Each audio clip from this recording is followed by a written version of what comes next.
thechairshot.com. Always use your head.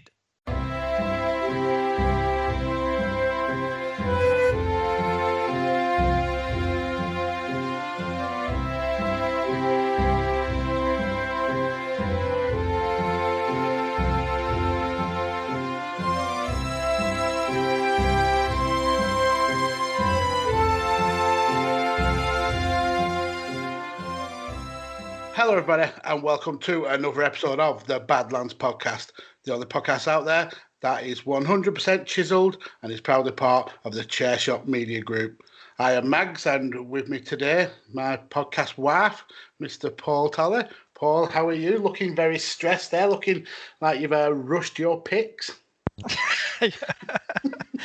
Yeah, it's been a bit of last minute revision for this one, but I'm used to that after kind of school and college and uni, so it's no problem. How are you? Yeah, I'm not too bad. I had my picks sorted weeks ago, because I'm prepared.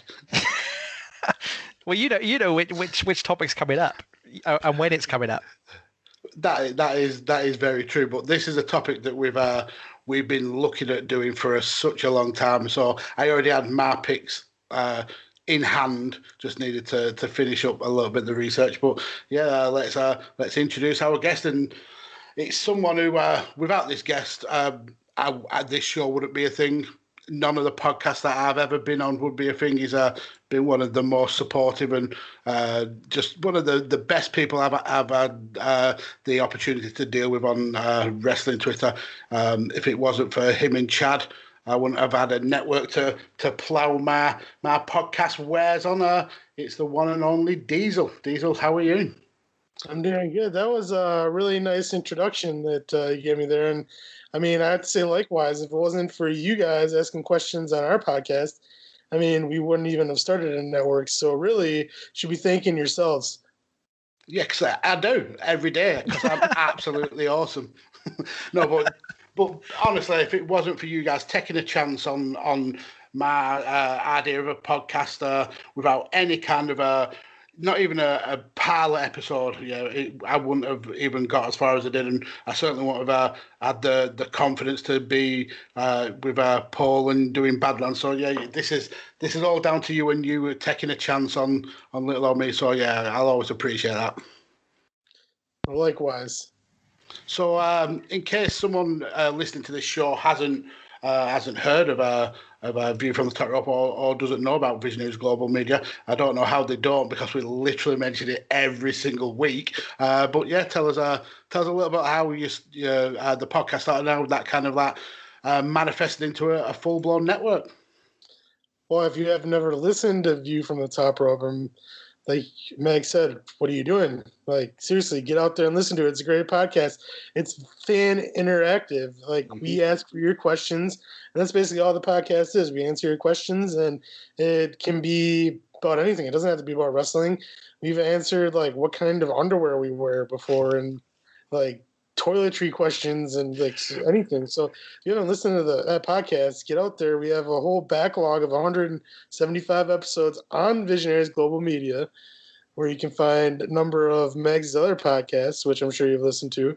But, yeah, we started about 3 years ago, and just it kind of manifested into us trying to do segments at first, and then we just did this question thing, and even have a special song for that. And if you don't know it, I'm not going to sing it for you. You have to listen to the podcast.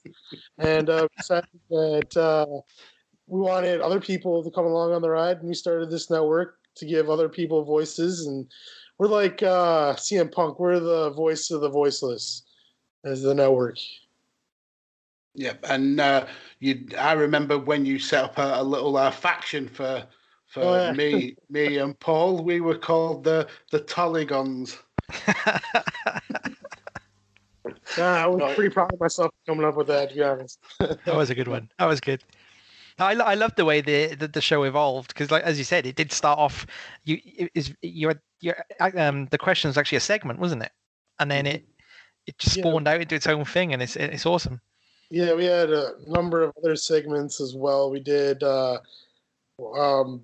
pro history or pro wrestling history 101, which I absolutely hated and Chad loved, but I was the one who had to do all the research, and Chad just sat there and listened to me talk for like an hour. And so, yeah, once we went through a whole year of that, we're like, I'm done with this. So That's kind of like Paul. Yeah. I do the research from our picks, and he just sits there and just listens, then vetoes. The research is the killer. I enjoy it once I get into it, but it's finding that energy to start the research. So, Diesel, you've been on the show previously, way back at the very beginning of Badlands. So we already know you're Mount Rushmore of the greatest wrestler. So what we asked from you is who you think have been the best wrestlers of this awful year of 2020, where we've not really had that much good wrestling. Who's been 4 people who've kind of stood out for you? This is in no particular order. You just want me to random them all off here? Yeah, I'm going to go with Johnny Gargano. Every match you put him in, he's a star. I love Johnny Gargano, and I will argue with anybody that he's the best wrestler out there today. Also with Kenny Omega, with the year starting out with him being a face of the tag team with Hangman Page, it was good, but I'm really liking his character, the new cleaner that he is right now. And after full gear this past weekend, Kenny Omega is still one of the best in the world. And one who hasn't wrestled much in 2020, I'm going to go with Roman Reigns, just because of the reinvention of Roman Reigns and how he's the head of the table. And it just, like, I can't get enough of this character, and I really like the progression, and, like, I really like what they're doing with it. And last is definitely a wild card, and it might be just because it's fresh in my memory, but I'm going to go with Eddie Kingston. Because if you told me 1 year ago that Eddie Kingston was going to main event a major pay-per-view, I would have been like, you're nuts. I'm not coming on your show. It's a good job I didn't put that in the DMs. No, he's had an outstanding few months in AEW. He's literally someone who I never thought would get that chance to be on the big stage, and he's took it and absolutely ran with it. Paul, have you got your 4 best wrestlers of 2020, or do you want me to go with mine first? No, I'll go with mine. 2020 has been a weird one. Like you said, there's not been a lot of fantastic wrestling out there, and I haven't been able to watch anywhere near as much wrestling as I'd like to. So thank God there wasn't much out there, because I would have missed it all. So mine's a little bit eclectic. It's not really, but first one, Drew McIntyre. Mm-hmm. Obviously, first ever British WWE champion. Had that massive WrestleMania moment. Unfortunately, not in front of anyone, but he still had it. And he had a great title run, and losing to Randy Orton, there's no shame in that. So I think it's a really good title run. I think he did us proud, and I think it'll be the first of many. Speaking of, second is Randy Orton. I've just always thought he's Mr. Consistent. I've always been a fan of him, but when he turns it up, he really turns it up. And this year he has done, obviously starting in front of fans with Edge. The work they were doing, the promo work was sensational. Then he revived the Legend Killer for a bit, which was a bit of fun. Then obviously feuded with McIntyre and has now become champion. And even found time in the middle there to kind of put over Keith Lee. Mm-hmm. So I think he's had a fantastic year, Randy Orton. Then we'll go over to Japan, and I'm going to pick Shizaki Go, who's been the GHC heavyweight champion for all of 2020. He's had my favorite match of the year against Fujita, which started with an epic 30-minute stare off, which is just the most insane thing I've ever seen. I've never seen anything like it before. And he's building up to a really big kind of blow-off feud match with his former tag partner Nakajima at the moment. So that's going to be good. And then I think Diesel's changed my mind. For some reason, I didn't put Roman Reigns on here. But Roman Reigns has to be on there because the reinvention of Roman Reigns has been just compelling viewing. even in the last few months it's happened. So that's a great set of picks. A little bit different to mine, but one that we did kind of agree on is Randy Orton. I think after the Edge comeback at the Rumble, the WrestleMania match, the Keith Lee stuff, and looking to end the year as world champion, I think he has to be on there. Then I've gone with Jon Moxley. I think he's carried AEW's title scene on his back and made that title more and more legitimate after taking it off Chris Jericho. Then I've gone for a wild card of Tai Chi. I think as someone who's pretty much everyone's go-to comedy joke wrestler, nobody gives him the respect he's due. I think he's really kind of stepped it up this year, pushed into the main picture a little bit, and obviously current tag team champions with Zack Sabre Jr. And then the last one, I couldn't pick between the two, so I've actually gone with them both. It's Bayley and Sasha. I think their storyline this year has been one of the best that WWE have done for a long, long time. Really emotive, really well played by both ladies, and yeah, I couldn't put one on without picking the other as well. So I broke the rules a little bit and put them both on. I'm not allowing it. Pick. That's mean. And out of the two, putting a gun to my head, I'd pick Bayley just because she's had the biggest change in character, and I really was resistant to accepting it. And I have done I see her as a really good heel now. So if I were to pick, I'm picking them both. But if I were to pick, Bayley would be just ahead. Bad luck, Sasha. That's a good 4. That's a really good pick. 5. It's your boy Rance, aka Ray Cash of the Outsider's Edge. I'm here with my boy Kyle, and I got a question for you, man. All right, shoot. What would you say are your 4 worst, your Mount Rushmore of worst Edge guests? Ooh, that's a tough one. The Mount Rushmore of worst Edge guests. It's pretty easy. It should just be 2 people. I mean, nah. The 3 worst guests in the history of the Outsider's Edge are obviously Caleb, Carl, and Mags, right? Well, I mean, Darren's trash. Darren, and we can't even shout out Paul Talley because he's never been on the damn show. I mean, that's good for us. Speaking of Mount Rushmore, I guess we can shout out the fact that Badlands Podcast, part of the Chairshot Radio Network, check it out. We love the show. Always listen, man. Chairshot family, we're here for you. 100%. If y'all haven't checked it out, you got to do it. And I mean, if Darren were here, we know one thing he would say to my Mount Rushmore, and that is he has a he would veto that shit. Fat veto for that shit. But he's not here, so I said what I said. You want to come on the show and defend yourself, you know where to find your boys. If you don't like that, we don't give up. Fuck. Thanks for listening. Don't forget to check out the Chairshot. So, guys, the main topic is one that we on Badlands have been waiting to do for so long. It got brought up a long time ago. I think it was by Foul Original, and it's one that instantly I knew what my picks would be. And when Diesel came on, obviously they have a segment on View from the Top Rope where they talk about Wrestlecrate.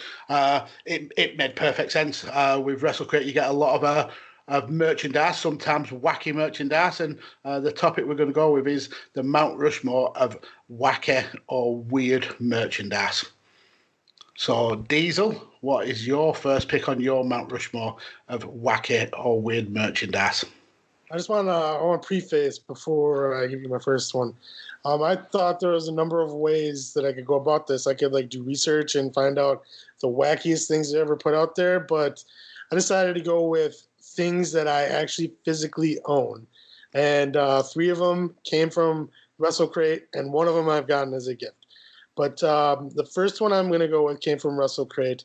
It was a coaster. It was a disc coaster that had a picture of the best friends on there, and not only was it a coaster, it had a little slot towards the edge of it that is also a bottle opener. So not only is it wacky, it's very useful. Wow. That doesn't sound very multi-useful. It kind of reminds me of one that when I was researching one of my picks, I found others in the same kind of category. And I found a flip-flop, which also has a bottle opener on the bottom of it. Oh, wow. Who's that? Yeah. Is that, what's his name? Flip-flop boy. What's his name? No, it wasn't a wrestling one. It was just, I think it was a surfing company. Oh, okay. So if you're having like beach parties and you want to impress someone, whip off your smelly flip-flop and open a beer. It's a great idea. Delicious. But yeah, that's a great pick.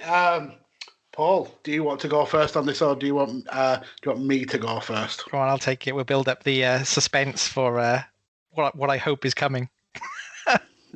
Right, I'm gonna go to 1993, and 1993 saw Hacksaw Jim Duggan, the Nasty Boys, Macho Man Randy Savage, Tatanka, Undertaker, Big Boss Man, and the then WWF champion Bret Hart all come together with Simon Cowell to record WrestleMania, the album.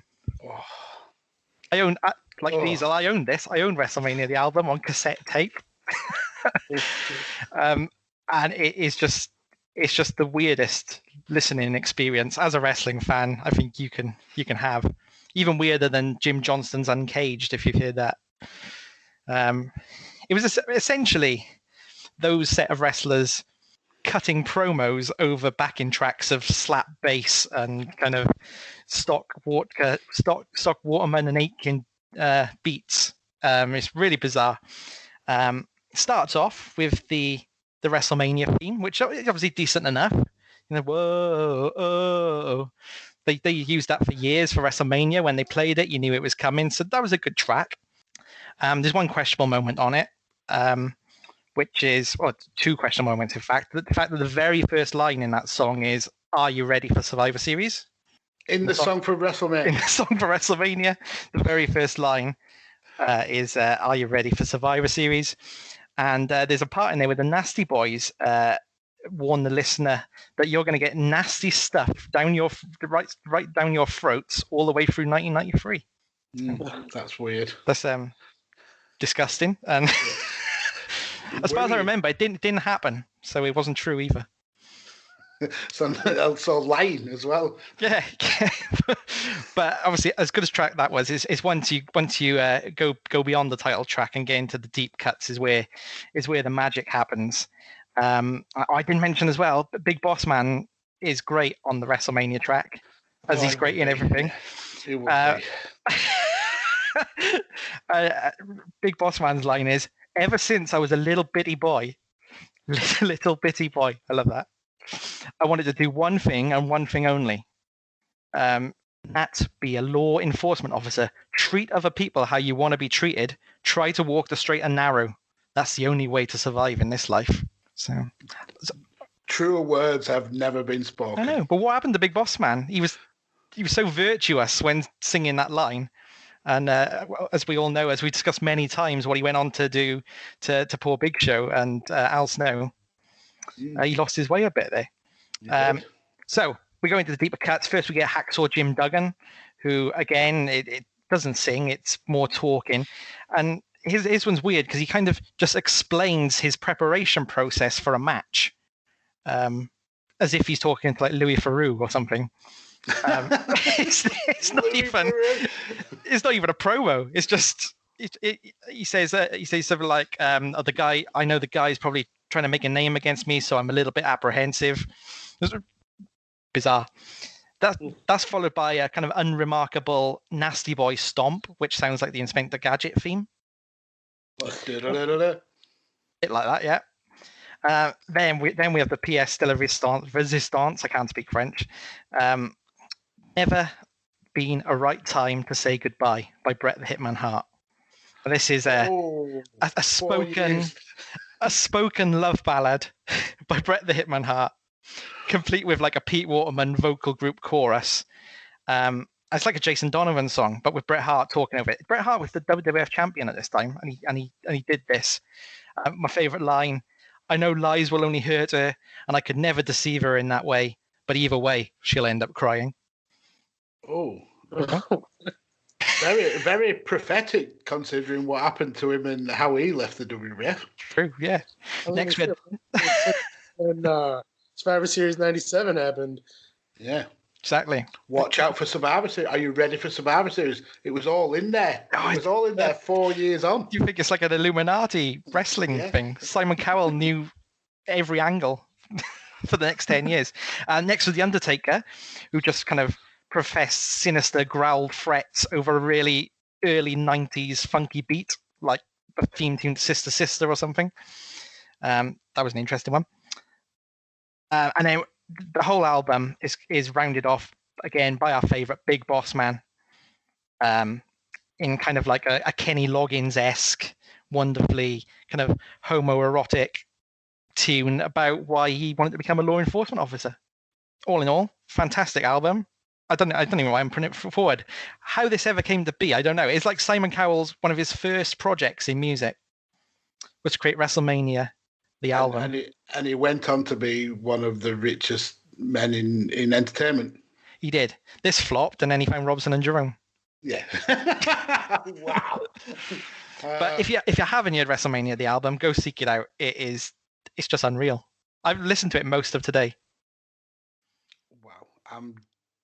I'm tempted to veto it because you didn't mention the best WWF song ever, Slam Jam. Oh, the link I found to it today, Slam Jam wasn't on there. Oh, It was region locked. It's obviously too good for Britain.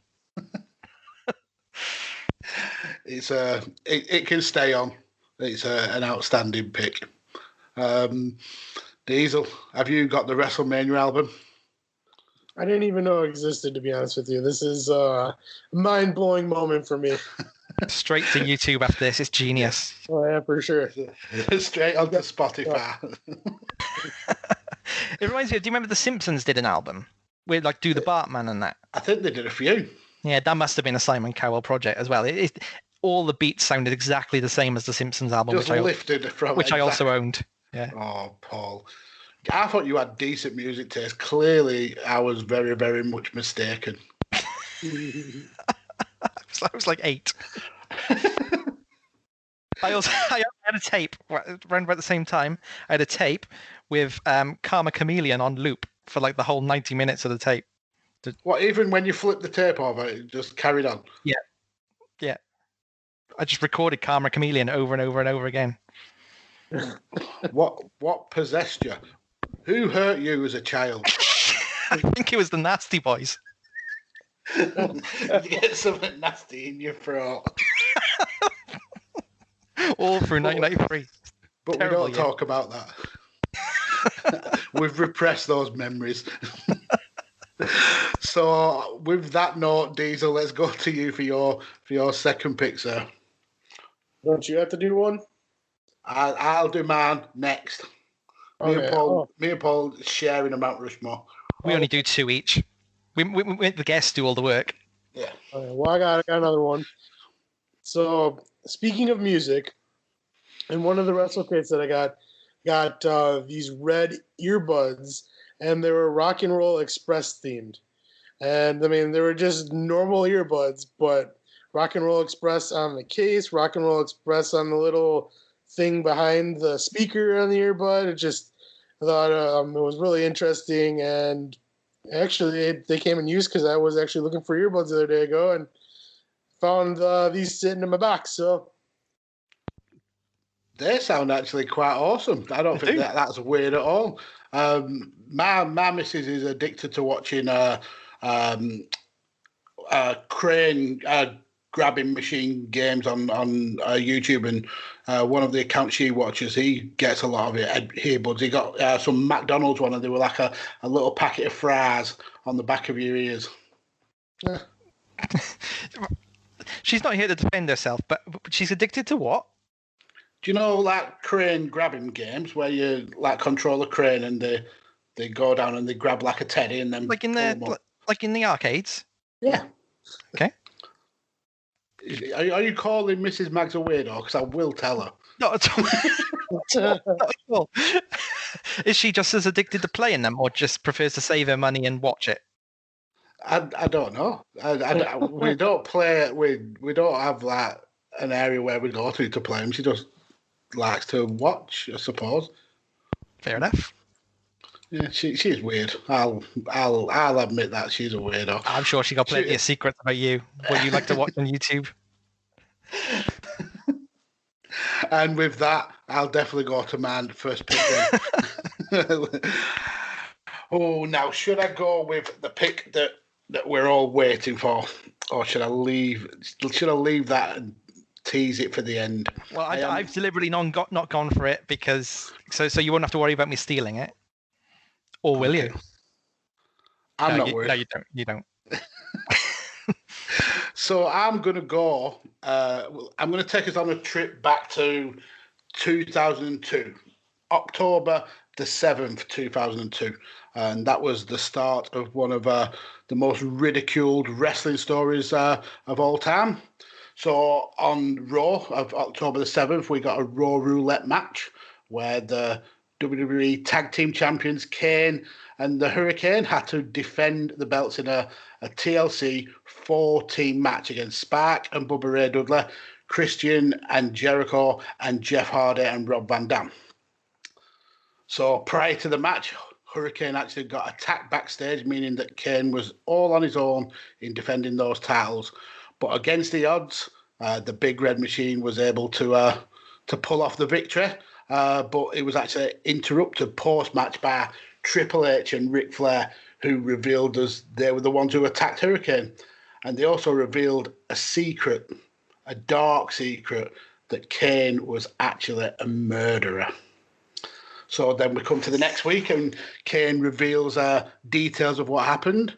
He and his girlfriend, Katie Vick, had a little bit too much to drink, and Kane lost control of the wheel. And whilst he survived but was badly hurt, she unfortunately passed away. So we go then to the next episode of Raw, the 21st of October, when we get the most infamous footage in WWE history, when we see Triple H in a Kane mask, having sex with a fake body dressed in a cheerleader outfit in a casket. And if you remember, that episode ended with Kane kidnapping Triple H by throwing him in the boot of his car, with the final words of saying, I'm going to screw you."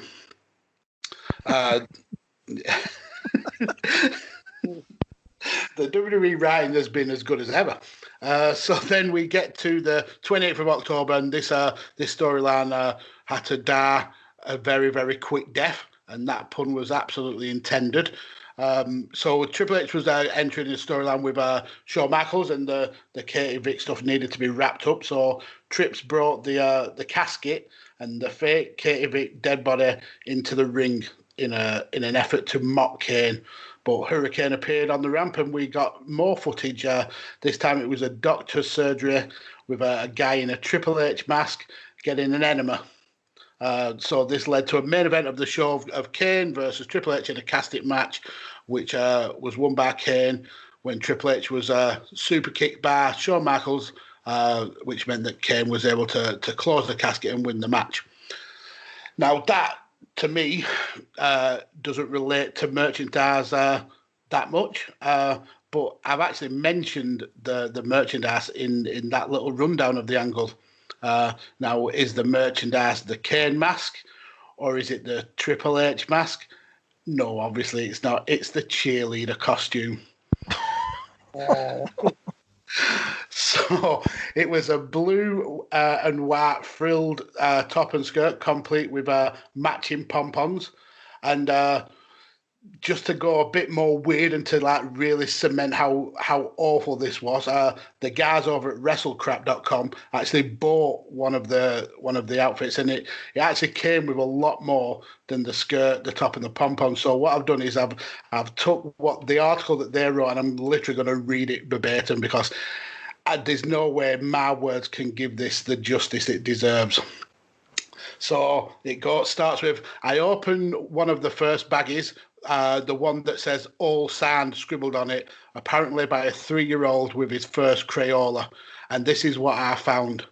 1 bra and no less than 4 pairs of panties, all signed by wrestling's equivalent to the Antichrist, Triple H.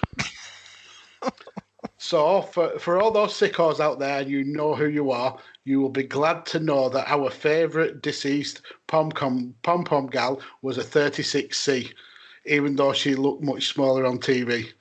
She also had very weird feet, apparently, as the socks included, and there were 6 pairs of them in the bag. In the next baggie, range from stockings that Andre the Giant could have put in both feet to a pair so dinky it wouldn't have fit Scar Lolo's pinky toe. I have no idea who Scar Lolo is, and I assume he has no pinky toe.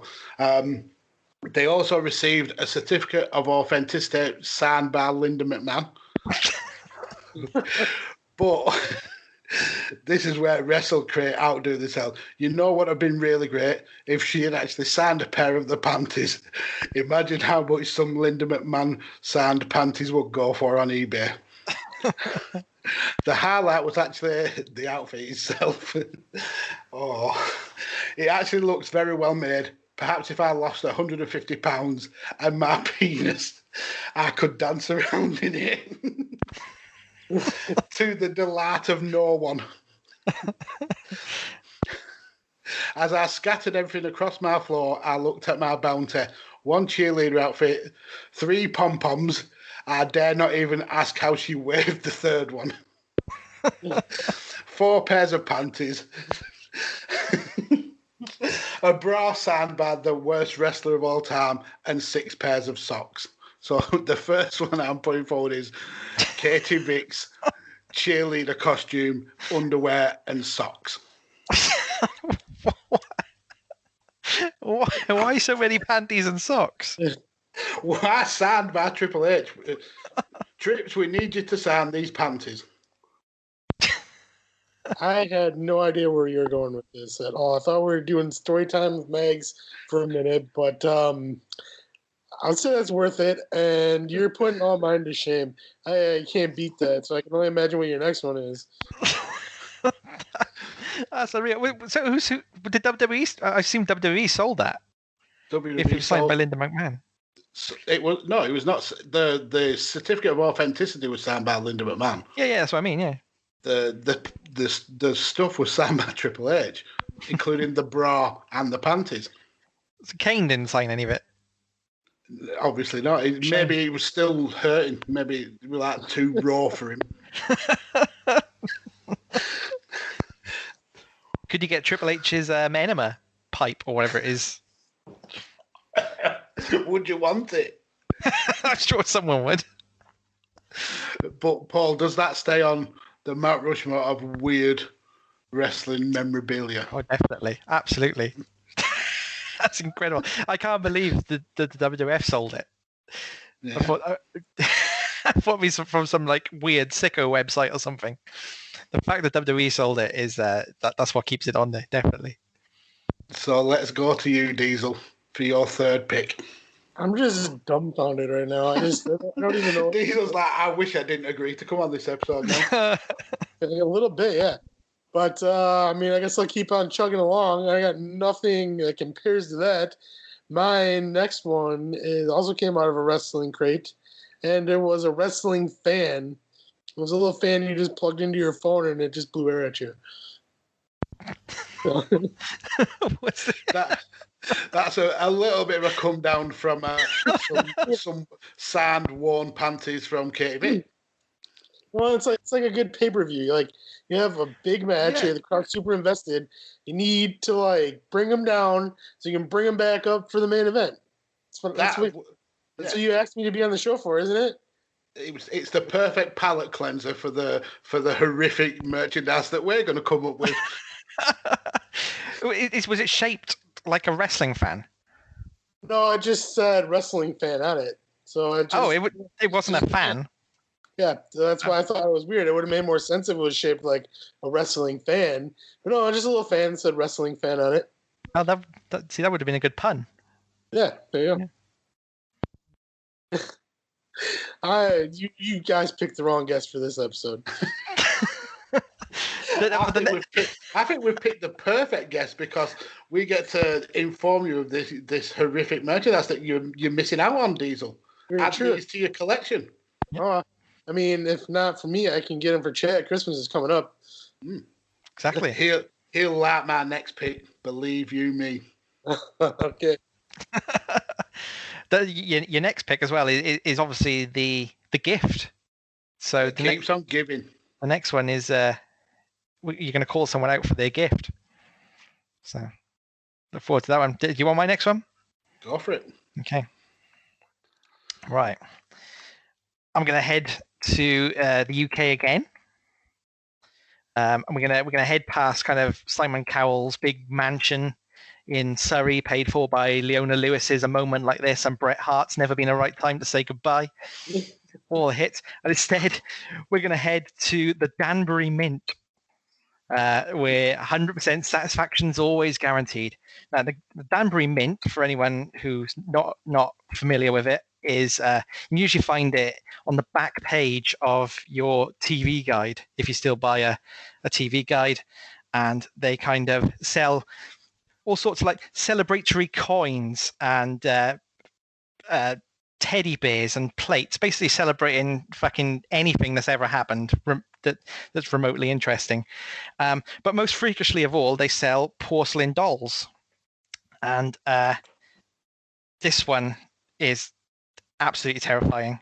They made a porcelain doll version of The Rock and China, which weren't that bad, but Stone Cold Steve Austin, which is just a horrifying image in itself if you were to Google it. It cost $110 plus postage and packaging. That Danbury Mint's in the UK, so I guess they had to ship it over to America. But $110, and yeah, it's a baby, complete with like a cherubic face, but a Stone Cold Steve Austin scowl. Gold necklace, vest, the Smoking Skull title belt. It's just inexplicable. It's inexplicable. What wrestling fan would buy a porcelain doll of Stone Cold Steve Austin? They're horrible. It's terrible. It's terrible. And I'd look at their look at what else they offered. They also offered a Stone Cold Steve Austin celebratory plate. And if you flip the plate over, it's complete with the warning: "Not for food, may poison food." So it didn't even serve the most basic requirement of a plate. Wow. But I suppose you could smash it and it'd make the Stone Cold noise. So that'd be all right. That one time. Just one time. You'd cry if that one time was your porcelain doll of Steve Austin, wouldn't it? If that was the smash. No. I've had a look at their current offerings at the Danbury Mint. They've got a 35th anniversary Doc and Marty McFly teddy bears. If that takes your fancy, at £249. They've got a Celtic FC 9 titles in a row watch for £200. No. And they've got you love this one. Got a 20th anniversary plaque, coin, and stamp set of Princess Diana. I'm not sure what that's the 20-year anniversary of, because she's been dead for 23. So I don't know what this, maybe 20 years of decomposing. I don't know. But this is so much fun to be had at the Danbury Mint. Oh. Get yourself on Danbury Mint Wow. and get yourself a celebratory item like a Stone Cold Steve Austin porcelain doll. Wow. I was all for vetoing it, but I'm not going to, because porcelain dolls are the most horrible thing in the world. You can't sit in a room without it looking at you. No matter where you go, their eyes follow you. So, yeah. And imagine that was Stone Cold Steve Austin's eyes. Like just Stone Cold's eyes just following you around. Yeah, that's it. It's a good pick and it's staying on, so no veto from me this week, Paul. Oh, excellent. So, Diesel, have you got a Stone Cold Steve Austin porcelain doll in your collection? It's about the only thing I'm missing in my collection. I have a lot of Steve Austin merch, but I'm missing the porcelain doll, and I need one of those plates. And I wonder if that was the plate Deborah was serving her cookies on. Probably. Oh wow! A plate that isn't for food. That makes absolutely no sense. Wow. So Diesel, let's go to and round off your Mount Rushmore of weird wrestling merchandise. Okay, so my last one is a gift that I actually got last year for Christmas from my future father-in-law, and it was a pair of socks, and I didn't see it coming at all. And they're like black ankle socks, and on the bottom there's writing. And one sock, it says "Do not disturb," has a wrestling ring on it. The other one says, "I'm watching wrestling." And it's great because every time like I'm watching wrestling and I'm wearing these socks and my fiance walks in the room, I just kick up my foot. It's a "Do not disturb." And then I kick up my other foot, I'm watching wrestling. Get out of here. They sound awesome. I mean, if you just put your feet up on the table, you don't need to kick your socks up. Just point to them and they're already there. Brilliant. All yours have not even been weird. They've been actually pretty awesome stuff that I'd actually like to own. Yes, they're not weird. They're more unusual. Yeah. It's basically a great starter kit for just sitting down and watching wrestling. You got your beer opener, your socks. You've got a fan to keep yourself cool. I was worried when you said he got you some socks and there was some writing on the bottom. It was going to be Triple H's signature. And one ginormous sock and one really small sock. But yeah, there's absolutely nothing wrong with wrestling socks. I love wrestling socks. Shall we do it, Paul? Shall we go for the reason this show is even a thing? Don't you dare disappoint me. So, I'm guessing Diesel has no clue what the pick is going to be. So I'm actually going to try and keep it as low key as I can. So in 2007, a member of the somethingawful.com forums wrote a post reminiscing about a piece of wrestling merch. So somethingawful.com is kind of a website that deals with weird corners of the internet, things like memes, images, stuff like that. Like nothing kind of like really horrific, but just funny stuff that people just post on there. And so we get a member called Andrew Miller, and he has this vague memory of seeing an advertisement for some Hulk Hogan themed memorabilia, specifically a pair of trainers or sneakers, as Diesel would call them. But obviously, a pair of trainers wouldn't be unique enough to be on this list, so they can't just be regular shoes. These shoes had a very unique feature. So inside the sole of the shoe, there was a drawer, what you could pull out, and you could store little bits of meat in the base of the shoe to keep warm whilst you were on the go. So things like ham or beef jerky, or even a broken up Slim Jim. You could have it all neatly tucked away in the sole of your shoe, ready for when you wanted a tasty and definitely not sweaty, feet-smelling snack. So Andrew said in the post that he spoke to his friends and his family, but no one remembered the advert or even remembered the shoes. He looked to the internet to help him prove that he wasn't going mental and that he was dreaming up these meat shoes in the early 90s. And he actually even drew a rudimentary example of what he remembered the shoes to look like. So he was mocked quite rightly in this thread by all the other forum members who were calling him crazy. except one member. One user called Happy Go Lumpy. He claimed to be a shoe designer, but he also remembered the product. He asked around his friends in the industry and found that one of them worked on celebrity licensed footwear and sent him a blueprint design with the model number, the description, the release date, and all the details about the materials, colours, dimensions of the shoe. They actually look very similar to an Adidas Superstar, the ones with the shell kind of toe design, but it had 2 air vents for the meat chamber, a pull-down door so you could pull the drawer out, the drawer that obviously holds the meaty goodness.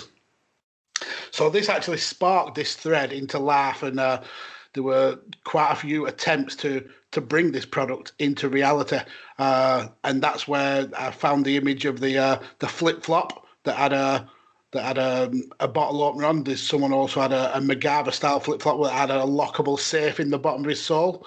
But then a user called Dino Zombies Go Raw went into full-on manufacturing mode. So this guy, and I'll send you guys the link to this because it's fucking brilliant. He goes through every part of his process with high-res photos. So he takes an old pair of trainers. He sliced a section out of the sole with a Stanley knife that he has lovingly called Stabby. He finishes the job with a hacksaw. Then he makes a drawer out of a block of wood, which he bears out with a router. Paints them red and yellow, obviously in honour of the Hulkster. But he was not happy at stopping there. He proceeded to put the shoes on, wear them to his local store, bought some beef jerky, filled up his shoes with his meaty treats, and then walked home. And then once he got home, he ate some of the shoe jerky and said it was both warm and delicious. What's his name? He's called Dino Zombies Go Raw. Dino Zombies Go Raw. He's definitely killed. So the original poster, the Andrew Miller, said that he was absolutely blown away by Dino Zombies' efforts and actually honoured him by declaring him a real American. So yeah, my final pick is the Hulk Hogan meat warming shoes. It's just so good. It's so good.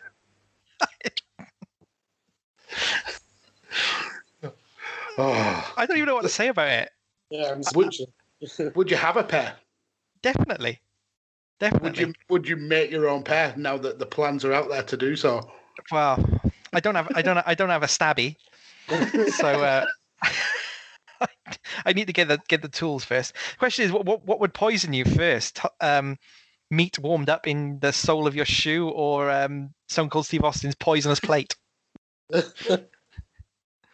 I feel the meat in a shoe would be more of a long-term illness. Yeah. I think the poisonous plate would kill you pretty instantly. It's unreal. I wish I'd known about it at the time, because I would get a pair. Well, there's nothing stopping you making your own. Hulk Hogan put his name to some good shit. I think this beats Pastamania by a long way. Yeah, definitely. But does it stay on? Of course it stays on. It was what this episode was built around. So did anybody have any honourable mentions or any alternates? Okay. I had the Daniel Bryan bearded cap. The bearded cap? Bearded cap. I don't know if you've seen this. So kind of at the height of the Yes movement, at the height of his popularity, obviously Daniel Bryan's merchandise was flying off the shelves. Caps are pretty cool, aren't they? I see you're wearing one there. John Cena wears one. So they thought, we'll make a Daniel Bryan cap. But to make it Daniel Bryan's cap, we're gonna attach a beard to it. Now, obviously, you'd think, if someone said that to me, I'm thinking, right, has it got like a chin strap that looks like a beard, so you pull it on, and then like a kid can look like Daniel Bryan, can't they? But no, the peak was made of beard. The peak was beard. The peak was beard. Brown, brown, like dog hair. Battered. Yeah. I mean, it's unreal. And if you think about it, most wrestling fans kind of are already bearded. So if they would wear that, it would just look like they've got a big circle beard all around their face. Like, like a Wookiee or something. That's actually interesting because one of my alternates was also beard related. It was an Eric Young plastic beard from his time in TNA when he was the world champion. TNA released beard merchandise for him, used T-shirts with Fear the Beard and Free the Beard and Angry Beard. But yeah, they brought out a plastic glittery beard that fans could wear. The worst thing about it was that it had no markings that showed it was anything to do with Eric Young. So it would have just literally looked like an idiot wearing a plastic beard in a crowd for no reason whatsoever. Yeah. So that was one. I also had the WWE pizza print. I've seen this, yeah. Have you seen these, Diesel? I am too, yeah. Yeah, where you could stick a disc of edible paintings of wrestlers and they would melt into the cheese of your pizza, which means you could stretch the face of the likes of The Undertaker, John Cena, and even, weirdly enough, unmasked Kane, who had a very warped face anyway, so who wouldn't want to eat a more deformed piece as the cheese stretches out and you take a bite of Kane watching you. Yeah, so they were my two alternates. It's insensitive, really, kind of melting Kane, isn't it? Hasn't he been through enough? Especially with his girls' panties on the market. Wow, this has been everything I thought this episode would be. Diesel, what we need from you now, sir, is a topic for a future guest. What kind of Mount Rushmore would you like to hear about? Like, I had something, but like I lost it after this episode. My brain hurts from the panties to the shoes. It just, I can't even remember what my original idea was. Let's do Mount Rushmore of. I'm going to do a random year. Pay-per-views of 1996. It can be WCW, WWE, WWF at the time, whatever. I don't think we've ever had that. I think we've had the year we're currently in, but I don't think we've ever had looking at a specific year. I like that. I just picked a random year. We've had like wrestling years as well, where people have like said which has been their favourite year in wrestling. But yeah, that's a really good idea to have a pay-per-views of a certain year.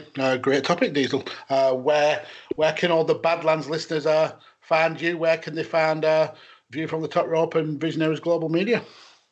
Yes, you can follow me on Twitter at Diesel_VFTR. You can follow our podcast, View from the Top Rope, at View from Top Rope. You can send in your podcast to Visionaries Global Media at gmail.com, and we'll get them reviewed, and it's like almost a sure thing you'll be added to the network. Just ask Megs. How difficult of a process is it?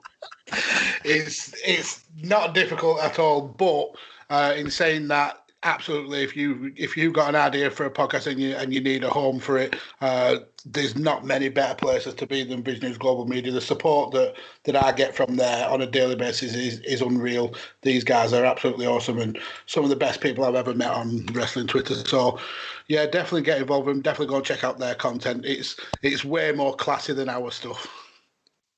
I wouldn't go that far. Mr. Toller, your time. My time. Should I give him the sick? Oh, sorry. Oh, frog in my throat.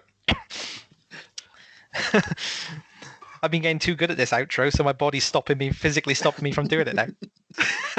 Should I give him the 6 commandments?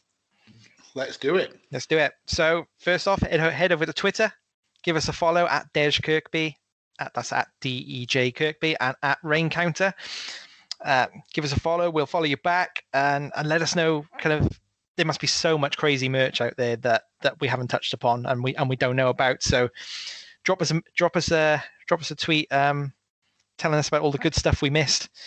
Then once you've done that, head over to your favorite podcast provider and hit subscribe on Visionaries Global Media, on Shooting the Sports-ish, on 5 Nerds Go, and of course on Chairshot Media Group.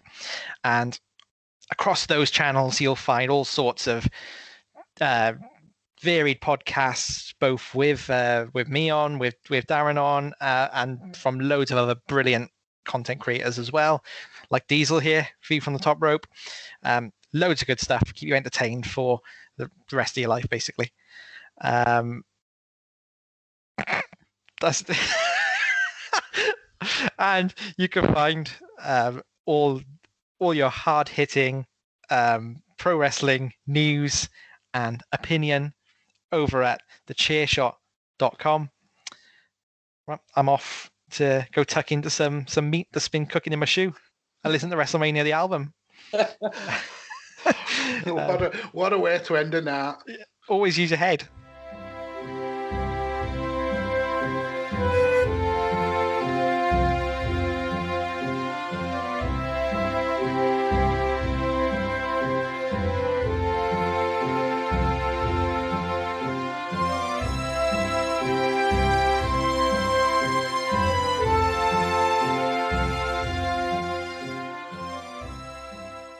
Thechairshot.com. Always use your head.